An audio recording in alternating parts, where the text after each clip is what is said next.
एक संपर्क किस तरीके से आपके संपर्क होते हैं, कहते हैं परमेश्वर के साथ संपर्क। आप जो संपर्क रखते हैं, देखेंगे जब कई भी लोग बोलते हैं ना कि अभी जैसे भाई गवाही दे रहे थे कि भाई ने अर्जी दिया, प्रार्थना की, भाई की नौकरी जा चुके थे और आप लोगों ने, हम लोगों ने मिलके दुआ किया और खुदा ने दुआ के उत्तर दिए। जानते हैं क्यों?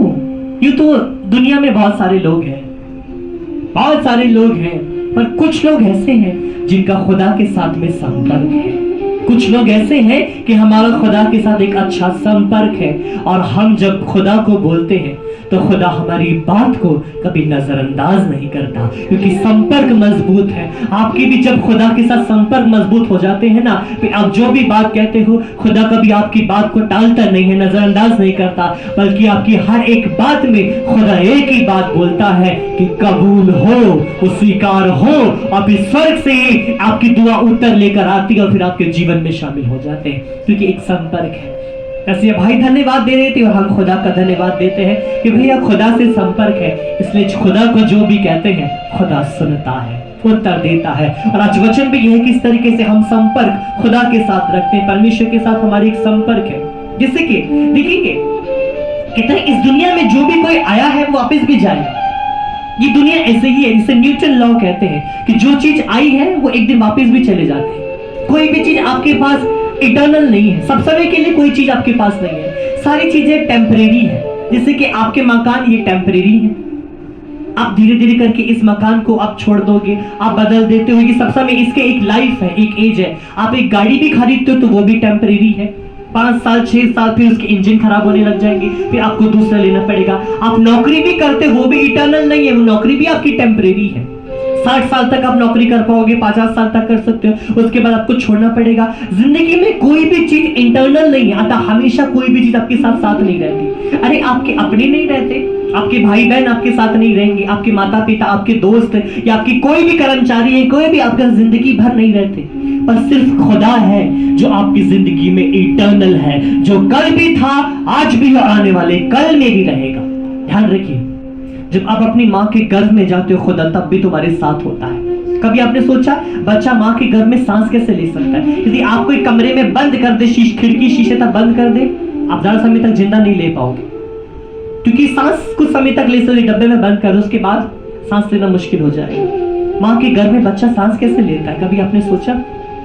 क्योंकि खुदा साथ रहता है, खुदा सांसें बन के उसकी नथनों में, उसके जीव में घूमता है, सांसें खुदा अपनी उसके अंदर डाल के रखता है, और खुदा ही है जो हर पल आपके साथ रहता है। आप जब दुनिया में आते हो तो परमेश्वर आपके साथ रहता है, आपको उठाता है, संभालता है, चलाता है, और जिस दिन आप इस शरीर को त्यागते हो तो खुदा आपके साथ फिर भी रहता है। आपका शरीर भी आपका नहीं है, एक दिन आपको इसे भी छोड़ देना है। ध्यान रखिए, एक दिन आपको ये शरीर को भी छोड़ देना, ये भी आपका नहीं है, सिर्फ रह जाते हैं तो खुदा आपके साथ रह जाते हैं। तो कहते यूं ही एक बार हुआ, एक बार ऐसे ही हुआ, एक इंसान मरे और मरने के बाद उनकी आत्मा ऊपर स्वर्ग गए, आसमान पे बादल पे जाके बैठ गए, और उसकी आत्मा अकेले बैठे हुए थे और वो बैठ के सोच रहा था मैं कहाँ आ गया हूँ, कहाँ पे आ गया। थोड़ी देर में उसने देखा कि सामने से मसीह आ रहे हैं, यीशु मसीह आ रहे हैं, और हाथ में एक सूटकेस है, एक बैग है, और जो बैग लेके मसीह आ रहे थे तो उसने मसीह को देख के बड़े खुश हो गए,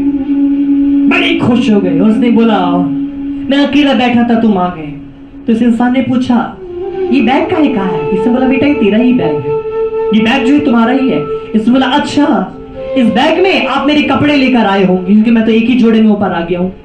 तो खुदा ने बोला बेटा जब तू अपनी माँ के घर में आया था तो नंगा था, तू नंगा पैदा हुआ था, कपड़े तेरे कहां से आए?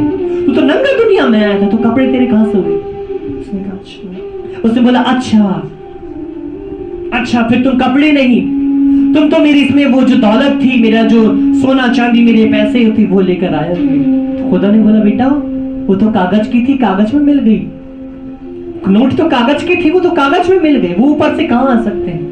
उसने बोला अच्छा इसमें मेरा शरीर होगा, इसमें मेरा शरीर होगा।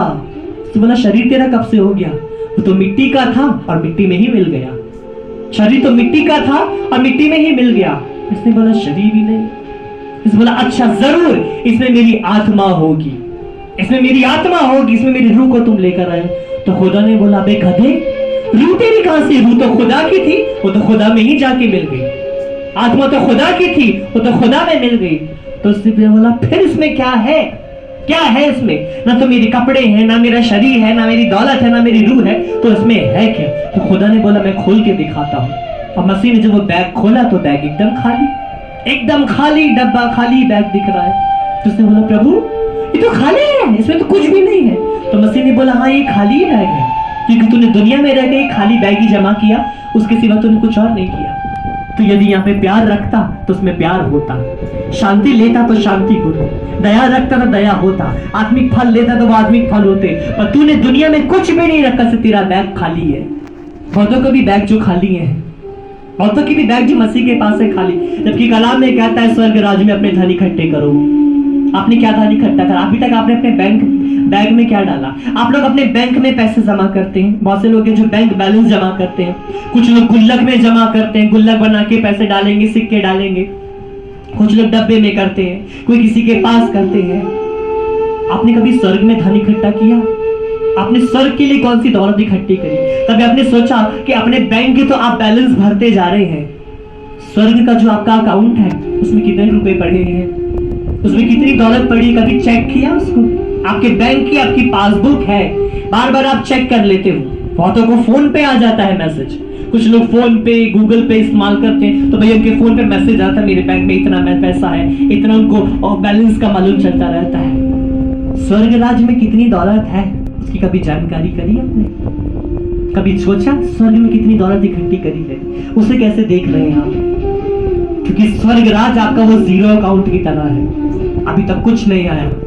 मोदी सरकार ने खोले थी ना जीरो अकाउंट, आपके भी वो जीरो अकाउंट चल रहे हैं स्वर्ग में। अभी तक इसमें कोई पैसा नहीं गया, कोई भी इसमें आपका वो आशीष नहीं गया, इसमें आपका प्यार या तो आपने जो कोई भी दौलत इकट्ठी नहीं की। जबकि मसीह ने कहा था स्वर्ग में धन इकट्ठा करो, ना चोरी होता है ना कीड़ा लगता है।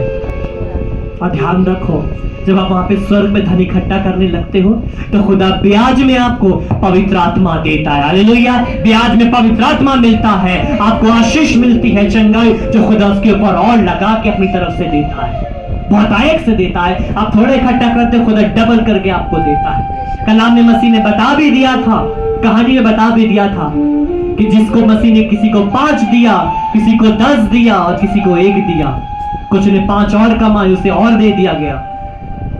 जिनको दिया था उन्होंने और कमाया, परमेश्वर ने उसे और भी जाके दिया, और जिस पे कुछ नहीं था वो भी लेके खत्म। ध्यान दें कभी ये आपका अकाउंट भी रद्द हो जाएगा, ये भी कैंसिल हो जाएगा स्वर्ग में, क्योंकि अभी तक आपने इसमें कुछ नहीं डाला।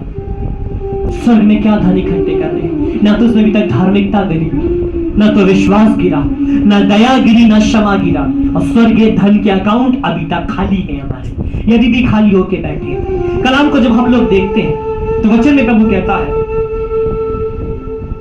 कि ताज सिर पे आने से पहले तलवार से लड़ना पड़ता है। आप यहाँ जानते हैं जब इंसान के सिर पे जब ताज आता है तो वो ताज पाने से पहले, तख्त पाने से पहले इंसान को तलवारों से गुजरना पड़ता है।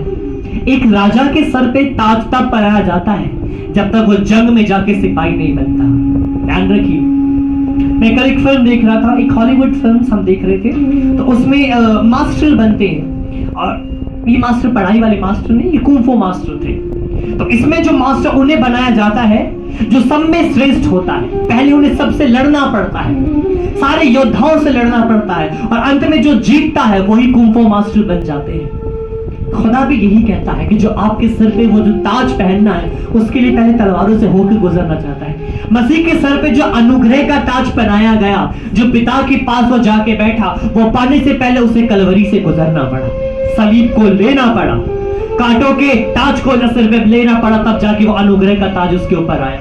और आप भी देख लीजिए कि वो जो ताज आपको पहने गया, तुम्हारे सिर पे महिमा के ताज पहनाए जाएंगे, उससे पहले आपको तलवारों से होकर जाना पड़ता है। इसलिए कहते हैं तुम्हारी लड़ाई है, तुम लड़ाई के लिए तैयार हो। यीशु में कहता है कि युद्ध की तैयारी है, युद्ध के लिए तैयार हो जाओ, और खुदा तुम्हें लड़ने के लिए तैयार कर रहा है, क्योंकि ताज आने से पहले युद्ध होना पड़ता है। ऐसे ही आपको क्या लगता है राजा लोग के सिर पे ऐसे ही ताज पहना देते? और देखिएगा पहले उन्हें जंग में भेजा जाता है, सालों साल जंग में रखा जाता है, पहले वो एक अच्छे सिपाही बनते हैं, फिर एक अच्छे सिपाही के बाद एक अच्छे राजा बन पाते हैं। मिलिट्री में देख लीजिए, डायरेक्ट कर्नल की ट्रेनिंग नहीं होती ना, कभी सोचा आपने डायरेक्ट कर्नल बन रहे हैं? नहीं, पहले सिपाही बनता है, सिपाही से मेजर, मेजर से फिर कर्नल, ऑफिसर्स फिर कर्नल बनते हैं, फिर उनके पास वो अधिकार आता है कि वो फिर अपनी सेना को भेजते लड़ने के लिए।